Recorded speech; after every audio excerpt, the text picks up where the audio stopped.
a gente falou de monossacarídeos, a gente pontuou algumas características desse grupo.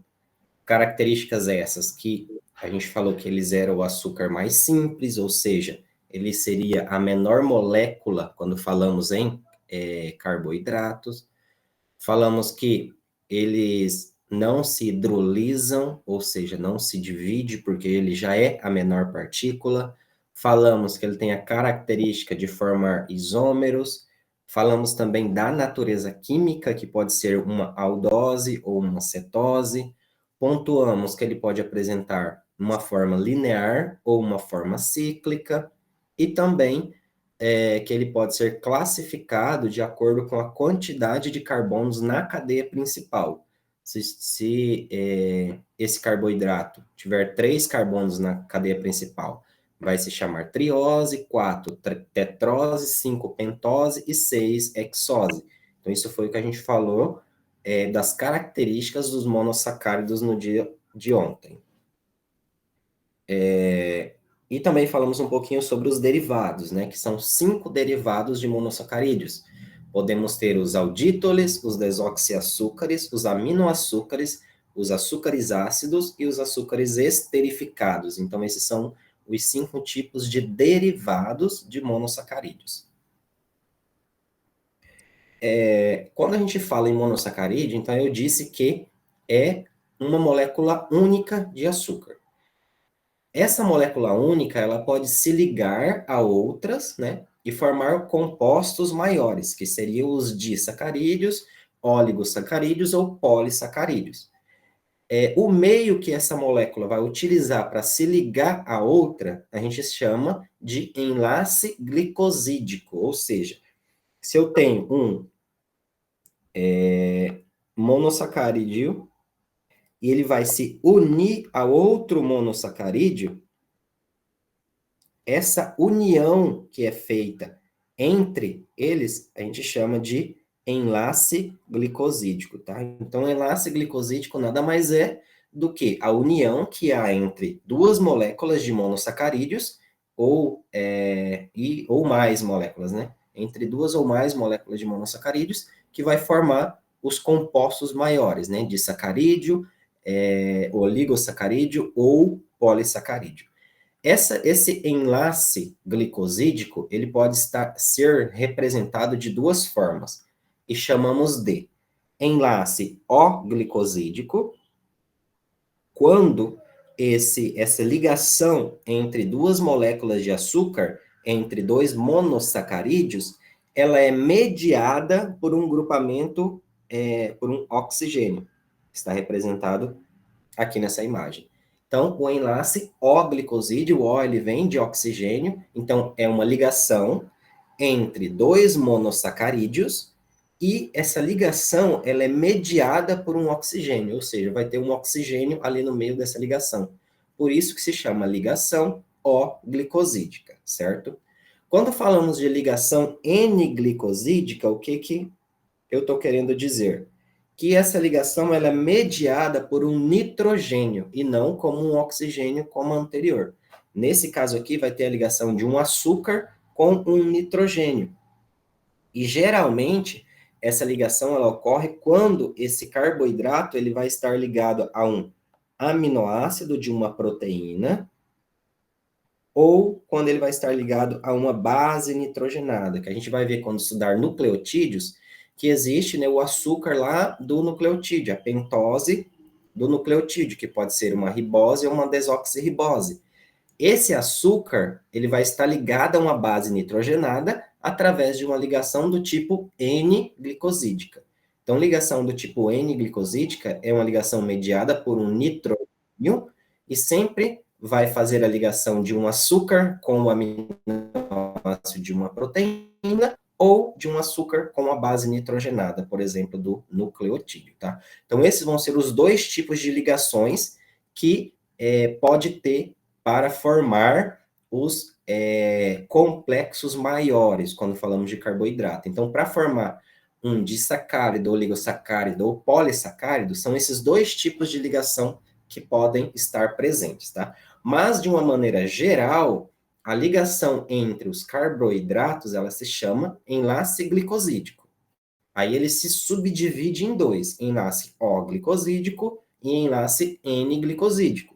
Enlace O-glicosídico é mediado por oxigênio e enlace N-glicosídico ele é mediado por nitrogênio. Geralmente, quando eu vou ligar um açúcar a uma proteína ou eu vou ligar um açúcar a uma base nitrogenada. Então, são esses dois tipos de subdivisões quando eu vou estudar o enlace glicosídico, tá? Entrando agora no segundo grupo, então a gente falou sobre os monossacáridos, agora a gente entra em disacáridos. O que seria, né, esse disacárido? Quando a gente estudou os monossacáridos, a gente viu, eu comentei que seria uma molécula de açúcar. E essa molécula, ela poderia ter 3, 4, 5 ou 6 carbonos na sua cadeia principal, e essa seria a classificação de acordo com o número de carbonos, certo? Quando a gente entra agora em disacáridos, eu vou ter duas moléculas de açúcar unidas uma à outra.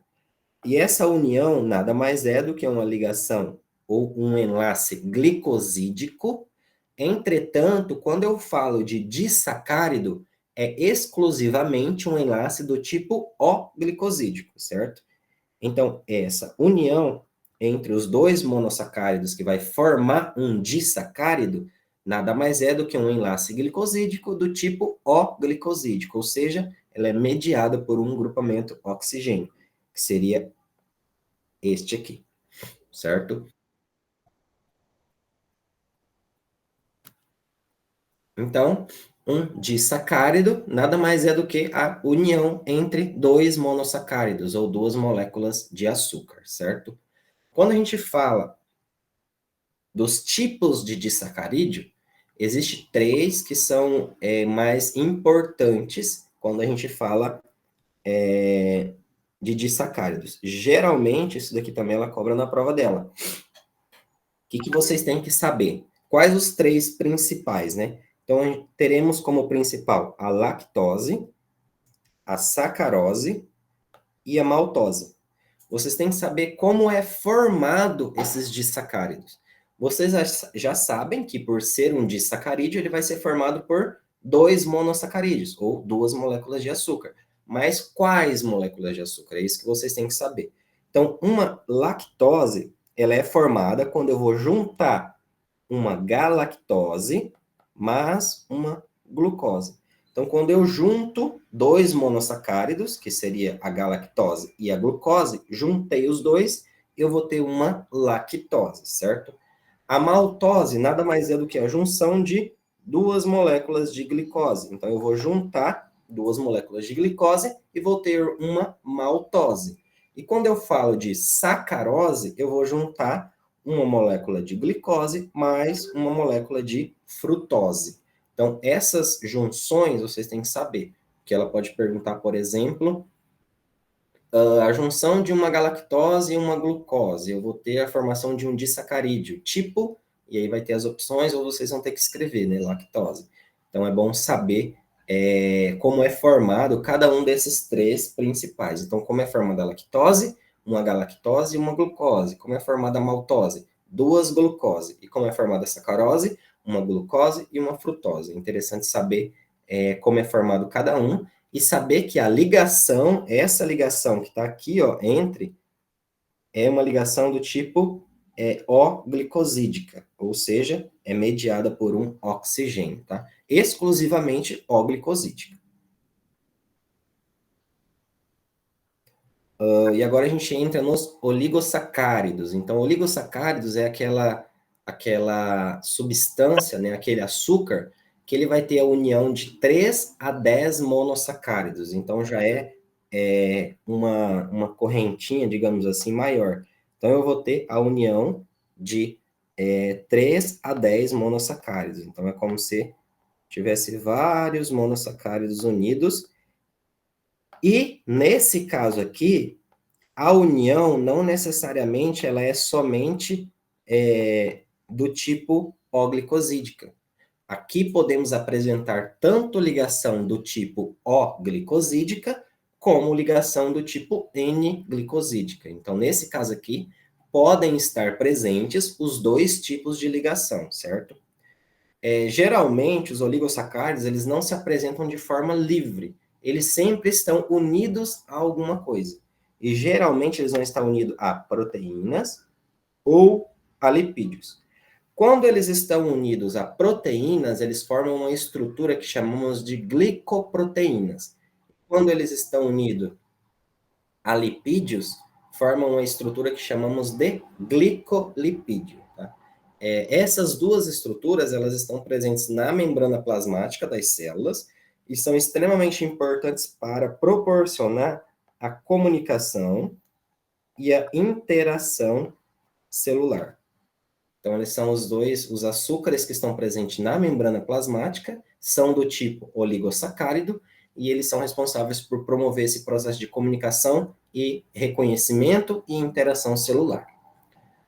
Outro ponto que a gente encontra os oligossacáridos, e é de importância clínica, é na tipagem sanguínea. Então, as células apresentam esses oligossacáridos na sua membrana plasmática, e cada tipo sanguíneo vai apresentar uma sequência de monossacáridos diferente. Então, vocês podem olhar o exemplozinho aí da foto.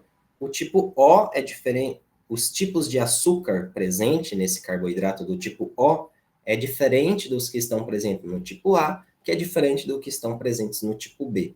Então, os oligossacáridos, eles também dão essa especificidade dos tipos sanguíneos, né? A diferenciação de um tipo sanguíneo para o outro é basicamente através desses açúcares que são diferentes a cada tipo, né? Cada tipo sanguíneo vai ter pelo menos um monossacárido em uma ordem diferente, e isso já faz com que ele seja um tipo diferente do outro. Já os polissacáridos, então a gente viu que os oligossacáridos vai ter de 3 a 10 monossacáridos unidos. Quando a gente fala de polissacáridos, eu estou falando de uma molécula bem maior. Então, essa molécula de polissacárido, ela vai ter acima de 10 monossacáridos unidos. Então, seria um composto bem maior, pode ter 50, 60 monossacáridos unidos. Tem que ser mais de 10 monossacáridos, tá? Então, é acima de 10 monossacarídeos unidos uns aos outros que vai formar esse polissacarídeo. Esse polissacarídeo, ele pode ter de dois tipos, o que chamamos de homopolissacarídeo e o que chamamos de heteropolissacarídeo. Homopolissacarídeo te remete que é uma coisa que ela é tudo igual, ou seja, é uma molécula grande com vários monossacarídeos, só que esses monossacarídeos, eles são todos iguais. Por exemplo, vamos supor que essa molécula ela tenha 50 monossacarídeos unidos. Todos eles têm que ser iguais, então todos eles vai ser glicose, ou todos eles vai ser N-acetilglucosamina, desde que todos têm que ser o mesmo monossacárido. Entretanto, mais de 10, né, em uma quantidade superior a 10. Então, aqui no homo, significa que os monossacáridos são todos iguais. Quando eu falo de heteropolissacarídeo, já é ao contrário. Eu vou ter uma variação dos tipos de monossacarídeos que eu tenho nessa correntinha. Então, esse daqui seria um exemplo de homossaccarídeo, em que todos os monossacáridos são todos iguais. Se for glucose, é tudo glucose. Se for N-acetilglucosamina, é tudo N-acetilglucosamina. Quando eu falo de heteropolissacarídeo, significa que eles vão ser diferentes.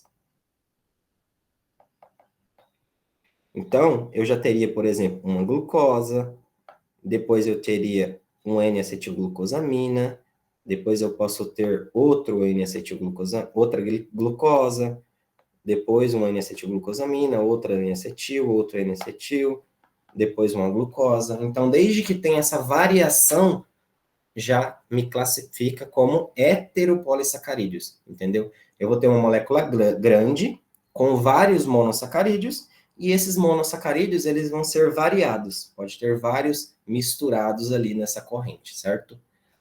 Quando eu falo especificamente dos homopolissacarídeos, ou seja, a molécula composta por monossacarídeos iguais, eu vou ter 4 tipos principais, que vão ser eles: o amido, o glicogênio, a celulose e a quitina.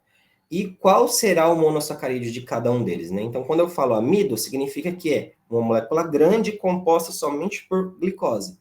Quando eu falo de glicogênio, é uma molécula grande composta somente por glicose. Quando eu falo de celulose, a mesma coisa, é uma molécula grande, só que ela é composta somente por glicose.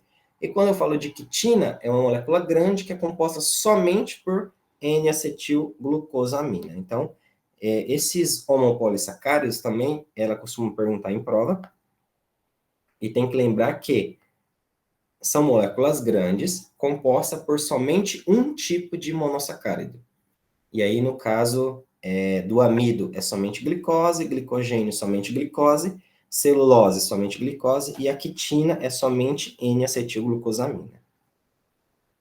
E o enlace, ou seja, a ligação, ela pode ser tanto do tipo O-glicosídica ou do tipo N-glicosídica, tá? Vai estar as duas, podem estar presentes. Já quando eu falo de heteropolissacarídeos, então seria aquela substância que vai apresentar vários tipos de monossacáridos diferentes unidos, tá? Então posso ter aí uma glucosa, uma N-acetilglucosamina e outros monossacáridos unidos juntinhos. Lembrando que também a ligação entre eles pode ser tanto do tipo O-glicosídica quanto N-glicosídica, tá? E quando falamos desses heteropolissacáridos, damos nomes específicos, né? E os que encontramos no corpo humano, a gente junta todos eles em uma classe e chamamos de glicosaminoglicanos, ou GAGs. Então, GAGs nada mais é do que heteropolissacáridos, açúcares grandes contendo monossacáridos diferentes, tá? E quais seriam os principais tipos de glicosaminoglicanos que vocês têm que lembrar? Ela cobra o tipo e aonde eu posso encontrar. Então, o que está aqui no meio não é tão interessante vocês saberem. Se conseguirem identificar e lembrar, beleza, ótimo. Mas se conseguir, foquem no nome e onde eu posso encontrar no corpo humano, tá? Então, por exemplo, o heparansulfato, ele é extremamente importante porque ele se une às proteínas e ele participa da adesão celular e regulação enzimática. Então, essas são as duas principais funções quando eu falo de heparansulfato dentro do organismo: adesão celular e regulação enzimática, tá? Quando a gente fala de ácido hialurônico, que é o segundo tipo, sempre o que deve ser lembrado é que ele forma geles, ou como se fosse gelatina, né? Uma aparência desta forma. Então, ele vai formar geles e ele vai estar presente em um lugar extremamente importante, que é a gelatina de Wharton do cordão umbilical das crianças, né? Dos recém-nascidos, durante a gestação. Então, ele forma geles, vai estar presente na gelatina de Wharton, no cordão umbilical, e também no líquido sinovial. Seriam os principais pontos que a gente vai encontrar esse ácido hialurônico. O condroitin sulfato é o terceiro tipo. Ele vai estar presente principalmente nos cartílagos e nos ossos. Então, são 2 lugares que vocês vão encontrar condroitin sulfato. Dermatansulfato, ele já vai estar presente mais na pele e tecido conjuntivo. Tá? Queratansulfato já está presente mais na córnea e tecido conjuntivo. E a heparina, sempre relacionar que ela é um anticoagulante.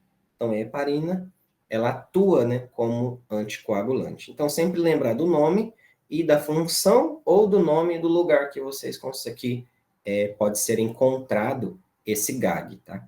Então, são 6 tipos, lembrado os 6 tipos, que ela sempre cobra na prova. Então, lembrado os 6 tipos e onde pode ser encontrado cada um deles, porque ela pode pedir qualquer um na prova. Outro ponto importante é saber o que é um proteoglucano, né? Como é formado um proteoglucano. Então, um proteoglucano nada mais é do que quando eu vou ter um GAG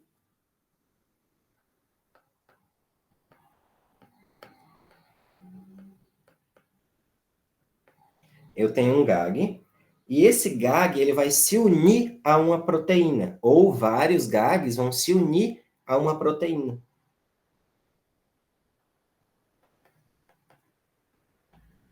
Então, por exemplo, aqui nessa imagem, isso daqui seria um proteoglucano.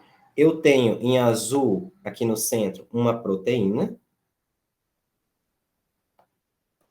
e eu vou ter tanto o tipo queratansulfato, quanto o tipo sulfato, condroitin sulfato, que é o verdinho que estava aqui no centro.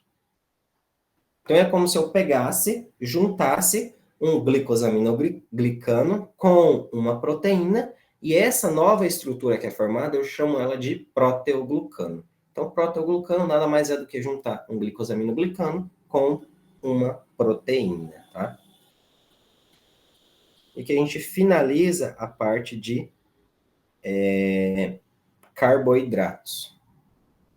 Alguma dúvida? Rony, eu tenho uma dúvida. Então, os monossacarídeos, eles não vão ter enlaces, porque eles são apenas uma Exa molécula de açúcar. É isso, né? exatamente isso. Tá, Não vai ter enlace glicosídico lá nos monossacáridos, tá porque é certo. somente uma molécula, tá? Vai ter outros tipos de ligação dentro da cadeia principal, entre os carbonos, mas daí vai ser ligação covalente lá da parte de química, que eu creio que ela nem tenha falado.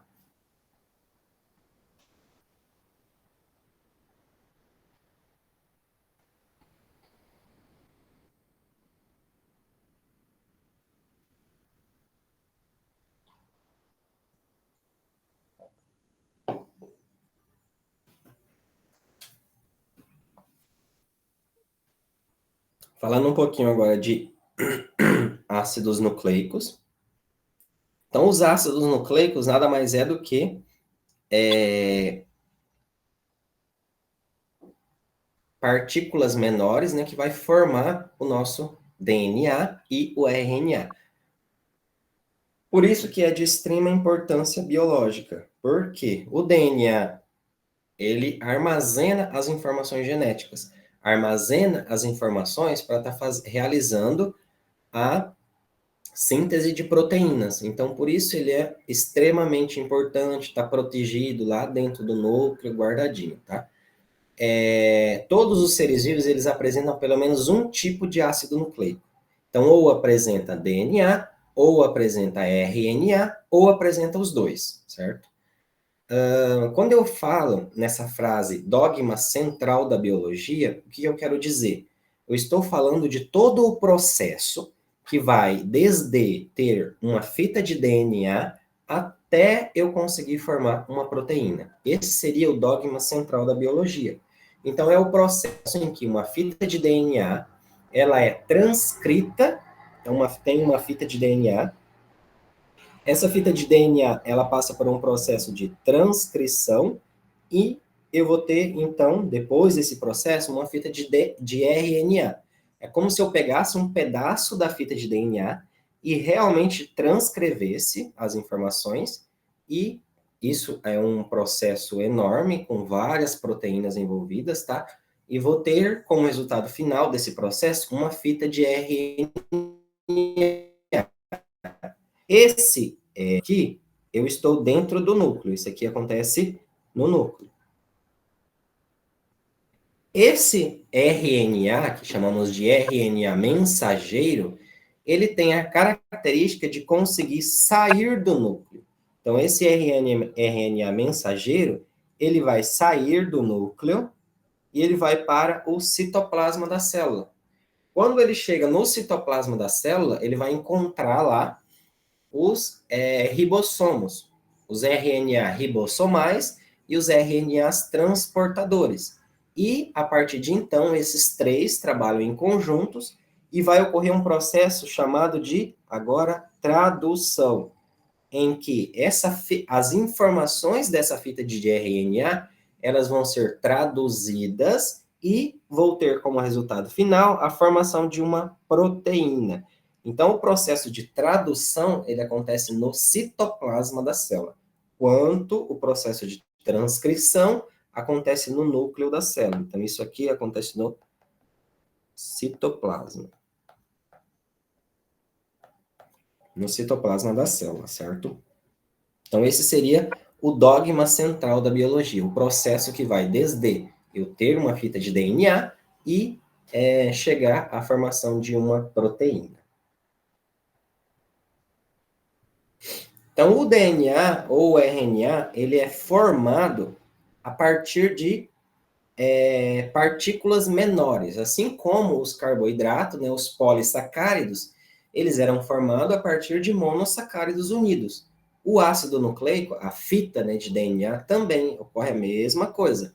Ela é formada a partir da união de várias moléculas menores. Moléculas essas que chamamos de nucleotídeo. Então, a fita de DNA nada mais é do que a união de vários milhões de nucleotídeos, vai ter a formação dessa fita de DNA e RNA. Tá?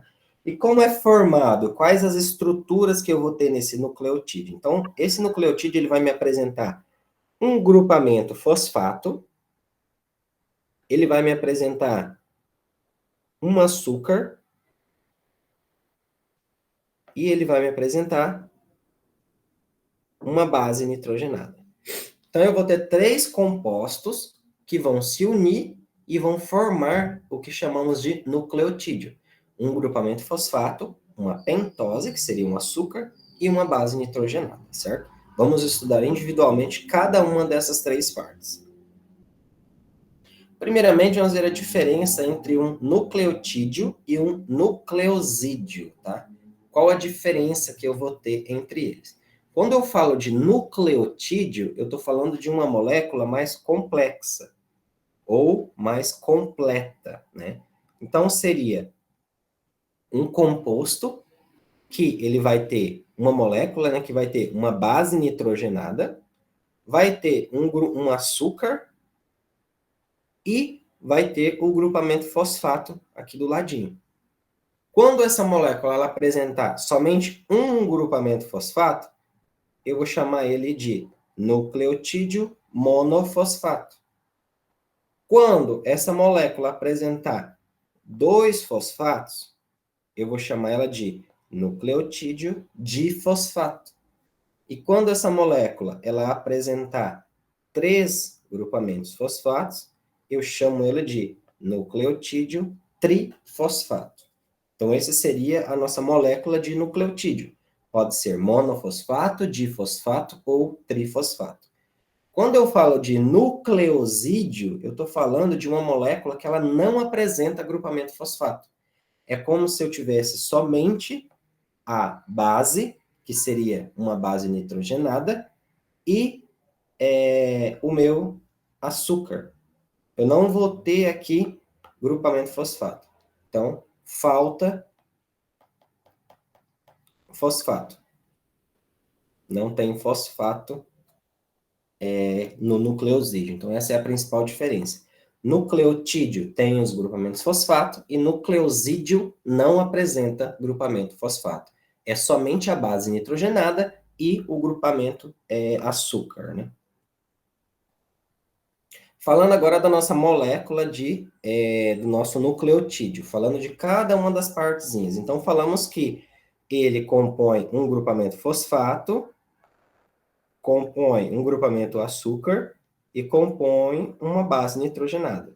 Neste momento, vamos falar só desse carinha aqui. Então, só do grupamento fosfato. O que seria, né, esse grupamento fosfato?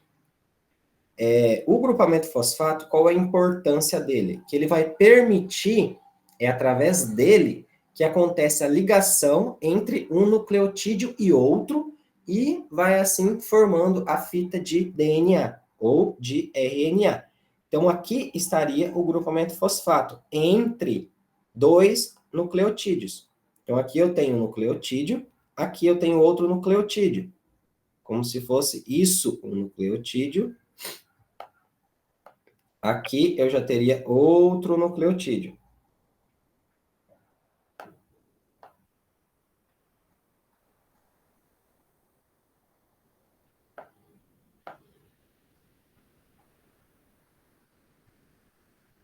E aqui eu já teria outro nucleotídeo. E a junção deles, de vários nucleotídeos, vai formar a minha fita de DNA ou RNA. E o ponto de interação entre um nucleotídeo e outro é justamente através do grupamento fosfato. E essa ligação, ela também recebe um nome, assim como lá nos açúcares chamamos de enlace glicosídico. Aqui, quando falamos de ácidos nucleicos, existe um enlace, e esse enlace ele é chamado de enlace fosfodiéster. Então, não podem esquecer, não podem confundir. Nos ácidos nucleico, o tipo de enlace que acontece entre os nucleotídeos para formar a fita de DNA, ele é chamado de enlace fosfodiéster. Fósforo porque envolve o grupamento fosfato. Então, fica fácil de lembrar nesse sentido, tá? Então, essa seria a relação do grupamento fosfato. Extremamente importante para promover essa união, ele vai ser o ponto de união entre um nucleotídeo e outro para formar a fita de DNA ou RNA.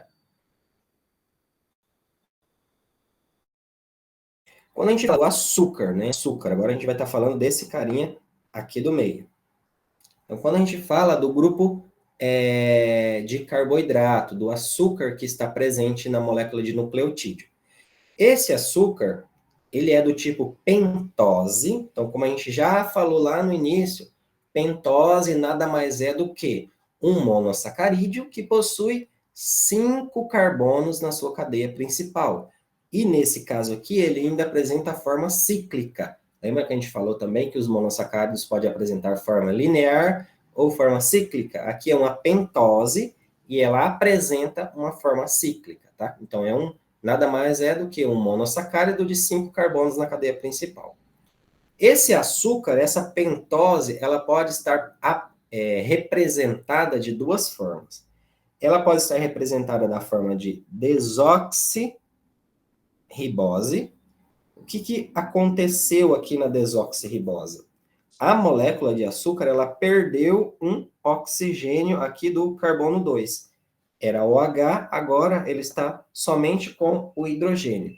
Então, a desoxirribose, ela apresenta somente um hidrogênio no carbono 2, tá? Somente o hidrogênio. Quando a gente fala da ribose, ela apresenta um hidrogênio e um oxigênio no carbono 2. Então, essa é a diferença de desoxirribose e ribose. E isso vai fazer com que, sempre que eu tenho uma molécula de DNA, o tipo de açúcar que vai estar presente nesses nucleotídeos é do tipo desoxirribose. Então, é um açúcar que apresenta somente um grupamento hidrogênio no carbono 2. E quando eu falo de fita de RNA, eu estou falando de nucleotídeos que apresenta como grupamento açúcar uma ribose. E essa ribose, ela apresenta no carbono 2 um oxigênio e um hidrogênio. Então, essa é a diferença dos dois tipos de açúcares que possam apresentar. Então, no DNA, ele é diferente do que o que está presente no RNA, tá? São açúcares diferentes. Um tem ribose e o outro vai ter desoxirribose. Falando um pouquinho agora do nosso último, que é a base nitrogenada. Então, o que seria essa base nitrogenada? As bases nitrogenadas, elas são no total de 5. Eu tenho 5 tipos, tanto falando do DNA e do RNA junto. Então, podem apresentar 5 tipos de base nitrogenada. Podemos ter a adenina, podemos ter a guanina, podemos ter a citosina, podemos ter também a timina e a uracila. Então, podemos ter 5 tipos de base nitrogenada. Essas bases nitrogenadas, elas vão combinar e vão estar presentes, algumas delas no DNA e outras no RNA, que a gente vai ver posteriormente. Essas bases nitrogenadas, elas podem se subdividir em 2 grupos. Como que é feita essa subdivisão? Através da quantidade de anéis aromáticos. O que é um anel aromático? Seria nada mais do que a estrutura em forma de anel que cada uma apresenta, tá? Isso se chama anel aromático. Quando uma base ela apresenta 2 anéis aromáticos, então aqui contém 2 e aqui contém 2, ela é chamada de base púrica ou purinas. Então, esse é o nome que se dá ao grupo de bases nitrogenadas que contém 2 anéis aromáticos em sua estrutura, bases púricas ou purina. E nesse caso vai entrar a adenina e a guanina. Então, a adenina e a guanina, elas são bases púricas, bases que possuem 2 anéis na sua, 2 anéis aromáticos na sua estrutura. Quando falamos de base nitrogenada que apresenta somente um anel aromático, chamamos de pirimídica. Então, são bases pirimídicas ou pirimidina, né? Então, pirimidina ou base pirimídica são aquelas 3 que apresentam somente um anel aromático. Então, vai entrar nesse grupo a citosina, a timina e a uracila. As bases nitrogenadas, especificamente do DNA, elas possuem uma característica de se ligar uma à outra, e essa característica de ligação a gente chama de ser complementar, ou seja, uma base ela só se complementa com a outra. Por exemplo, quando eu tenho guanina, a guanina ela só se complementa com a citosina. E o contrário também é verdadeiro. A citosina, ela só vai se complementar com a guanina. Então, uma base nitrogenada do tipo guanina só vai se ligar com a base nitrogenada do tipo citosina. E a do tipo citosina só vai se ligar com a do tipo guanina. A mesma coisa acontece com a adenina e a timina. Elas são complementares, ou seja, uma só se liga com a outra. A adenina só se liga com timina, timina só se liga com a adenina, tá? Isso não pode esquecer. É quem se liga com quem. Então, sempre é CG, guanina, citosina ou citosina, guanina, e sempre é AT, adenina, timina ou timina, adenina, tá? E outra questão é que entre essas bases ocorre um tipo de ligação. O tipo de ligação que acontece entre as bases nitrogenadas, que vai fazer com que haja a formação da dupla hélice de DNA, são ligações do tipo pontes de hidrogênio.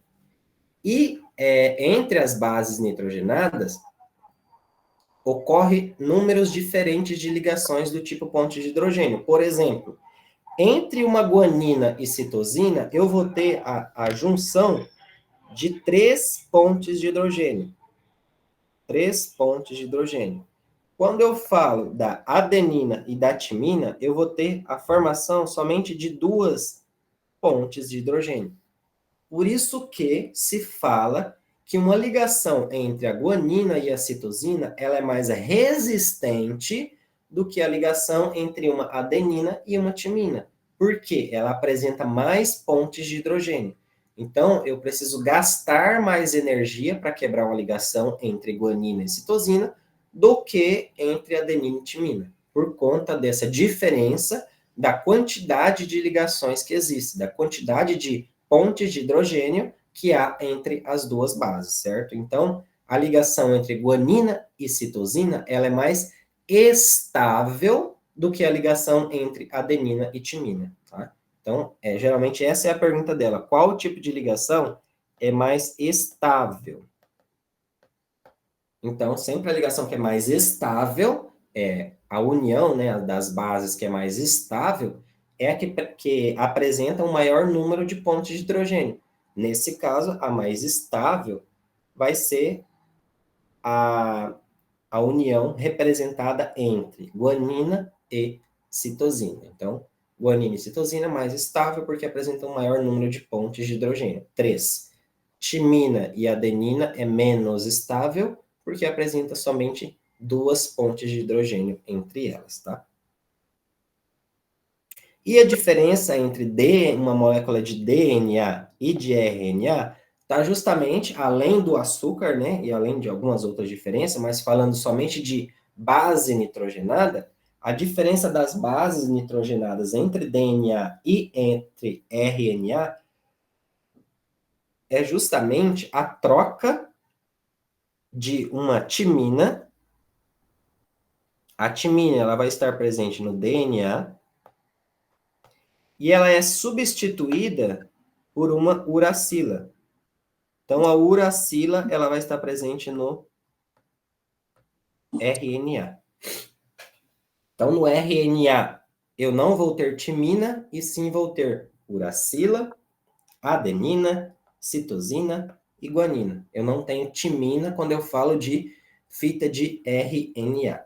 E quando eu falo de DNA, eu não tenho uracila. Quando eu falo de DNA, eu vou ter timina, adenina, citosina e guanina. Então, essa é a diferença entre uma fita de DNA e de RNA quando a gente fala de base nitrogenada, tá? Aqui eu coloquei uma tabelinha que traz para vocês algumas informações de diferenças entre o DNA e entre o RNA. Quando a gente fala de localização, o DNA ele se localiza no núcleo dessa célula, né, e de algumas organelas. Já quando a gente fala de RNA, ele tanto vai estar no núcleo, quanto ele vai estar no citoplasma. Quanto à função, o DNA ele vai conter a informação genética, já o RNA ele vai servir como molde para a síntese de proteínas. O tipo de açúcar, quando a gente fala de DNA, eu vou ter a desoxirribose. Quando eu falo de DNA, eu vou ter uma ribose. Quanto às bases nitrogenadas, no DNA, eu vou ter uma adenina, guanina, timina e citosina.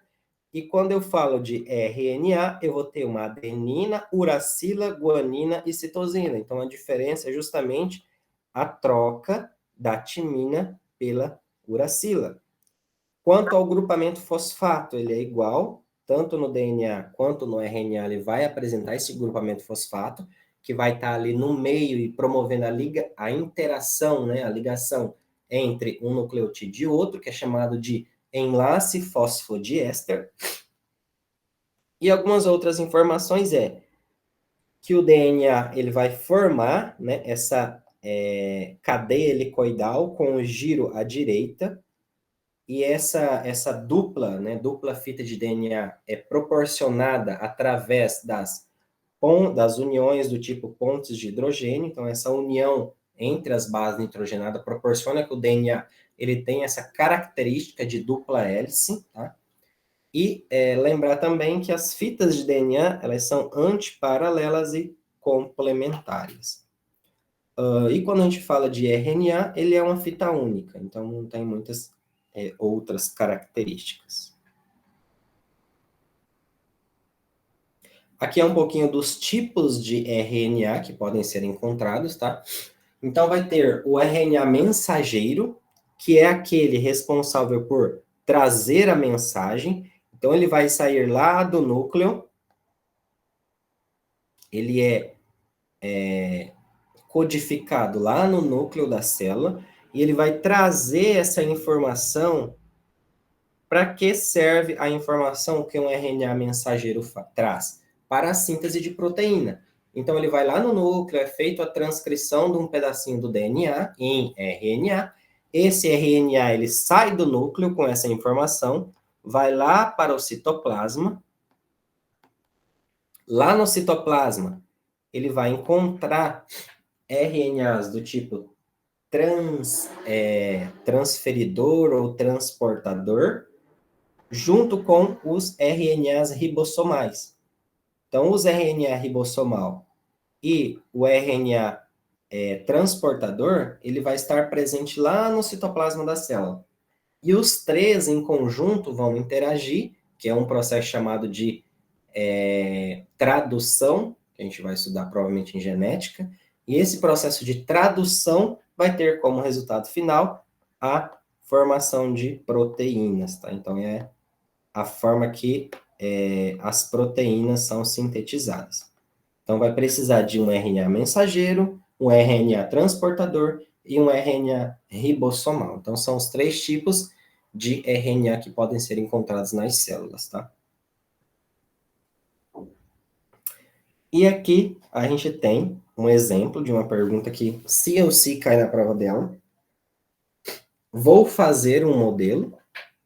Não sei se todos sabem, mas vou. É exatamente dessa forma que ela coloca na prova dela. Ela vai pedir para vocês realizarem a tradução da fita de DNA, vai dar a fita de DNA exatamente nesse modelo que está aí, e vai dar a imagem para vocês, e vocês vão ter que traduzir essa fita e formar a proteína, tá? Quais as dicas que eu dou para facilitar na hora de fazer essa tradução?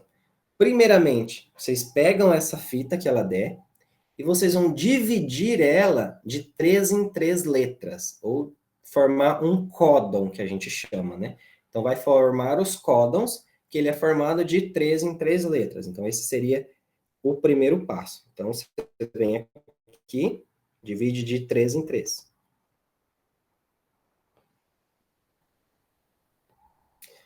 Dividiu de 3 em 3, agora você vai usar cada um desses grupinhos de 3 letras vai formar um aminoácido, certo? E você precisa saber qual aminoácido vai ser formado. Então, você vai pegar de 3 em 3 letras agora e jogar na nossa mandala para descobrir qual aminoácido vai ser formado. A primeira letra sempre vai ser referente ao meu círculo central. Vocês sempre vão começar.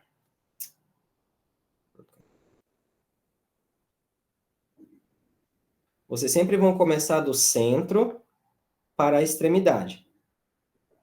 Então, a primeira letra ela é referente ao meu círculo central, a esse círculo aqui. Estou colocando em roxo, certo? A segunda letra, ela vai ser referente ao meu círculo do meio. Então, a segunda letra eu vou ter que olhar nesse círculo do meio aqui.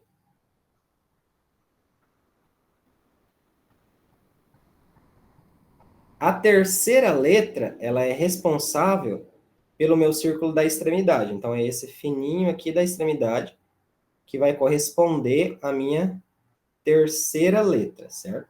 São 3 letras. A primeira do círculo central, a segunda do círculo médio e a terceira do círculo das extremidades. Então, vamos começar. A primeira letra é o A, certo? Então, eu venho aqui no meu círculo central e identifico onde está o A. O A está aqui. Então, a partir de agora, esse é o conjunto que eu vou ter que olhar, ó, que é o conjunto A, certo? Dentro do conjunto A, agora, eu vou partir para o segundo círculo, que é isso aqui com a segunda letra. A segunda letra é U. Então, A, vou para o U. Está exatamente aqui. Posteriormente, eu vou para a terceira letra, que corresponde ao meu círculo mais externo, que seria o G. Então, do U, eu vou para o G, que está exatamente aqui. E isso me diz qual aminoácido é, que é a metionina. Então, eu venho aqui e coloco met, que é de metionina, e faço um risquinho. Assim, eu termino o meu primeiro códon, eu tenho as primeiras 3 letras. Posso prosseguir para o segundo. O segundo também começa com A, então seria o mesmo grupo, A. Depois, eu vou ter o G. A, eu vou vir aqui para o G, ó. Posteriormente ao G, eu vou ter A novamente. Então, no meu círculo mais externo seria o A, que está bem aqui, ó. Então, corresponde a arginina. Então, eu venho aqui, coloco arginina e faço um tracinho. Agora eu posso partir para o meu terceiro códon. Primeira letra é U. Agora vai ser nesse grupo aqui de baixo, ó. U. Segunda letra, G. Venho aqui no G. Está aqui. E terceira letra, C. Venho aqui no C, que está bem aqui. Então, está representado pela cisteína. Venho aqui e coloco cis. E assim sucessivamente, vocês vão fazer todos os códons. G a G. G a G. Vem aqui e coloca. Próximo. C, C, G. C, C, G. Seria prolina. Coloca. Próximo. A, G, C. A tá aqui. G tá aqui. C tá aqui. Seria serina. U, A. U tá aqui. A tá aqui. A novamente tá aqui. É um códon que ele não tem aminoácido. Tem um hashtag. O hashtag significa que ele é um códon de parada. Então, nesse momento, quando vocês encontrarem esse códon de parada, significa que é o momento de finalizar a minha fita de DNA. Então, nesse momento aqui acaba. Vocês podem escrever fim, ou final, ou não colocar nada. Esse seria o processo de tradução da fita de RNA. Hein, Ronei? Finalizaria. Uma amiga minha que fez isso aí disse que ela exigiu colocar fim ou stop, senão ela não considera. Então já é uma regra para vocês lembrarem. Então, ou coloca fim, ou coloca stop. Ela fez e a professora não considerou e depois explicou que tem que colocar fim ou stop. Então, já lembrem dessa regra. Então, chegou nesse códon que vai ter o hashtag, não vai ter nenhum aminoácido, aí vocês já sabem que ele é o códon de finalização. Então, é só colocar fim ou stop, né? E essa seria a sequência para fazer a tradução da fita de DNA. Geralmente, ela coloca 2 questões sobre isso. Então, ou vale 5 pontos, ou vale 2 pontos, vai depender. Vai valer 10 pontos. Vai ser 2 de 5, eu acho. Pois é, geralmente uma pontuação bem grande. Então, deem uma treinada, coloquem letras da cabeça de vocês aí, dessas 4 letras. Até ontem eu não sabia nada disso aí. Aprendi agora. É muito fácil. Sim, é bem tranquilo. É um ponto praticamente dado, né? Se você sabe fazer, ali é tranquilo. Então, treinem para não errar na hora da prova, porque é uma pontuação alta e é uma pontuação fácil, né? Vocês já podem ir sabendo que isso aí vai cair, é certeza. Então, treinem em casa, refaçam esse exemplo, para ver se vocês vão conseguir, tá? E esse é meu último slide aqui, para frente já seria proteínas, que provavelmente é o próximo conteúdo de vocês. Alguma dúvida, alguma sugestão de melhorias? Estou à disposição.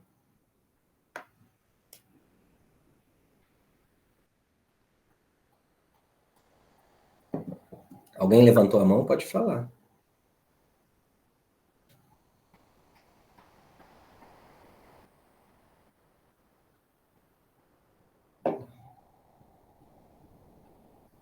Então, pessoal, era isso que eu tinha para passar. Vou mandar lá no grupo um questionário de perguntinhas, tá?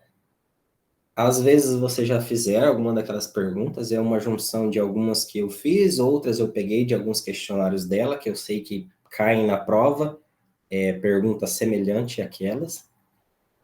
Vou mandar lá, façam. Mais tarde eu mando o resultado, tá? Agora eu vou mandar só as perguntas, depois eu mando as respostas. Tentem fazer para treinar um pouquinho, ver se vocês aprenderam alguma coisa da aula. E espero que tirem uma boa... Espero não, vão tirar uma boa nota na prova. Se concentrem, leem direitinho, lembrem dos conceitos e vai ser sucesso na segunda-feira, tá? Muito obrigado pela presença de todos. Obrigado, Rony.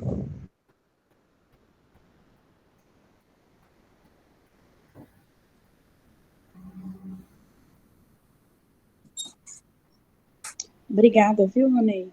Bom final de semana. Para você também.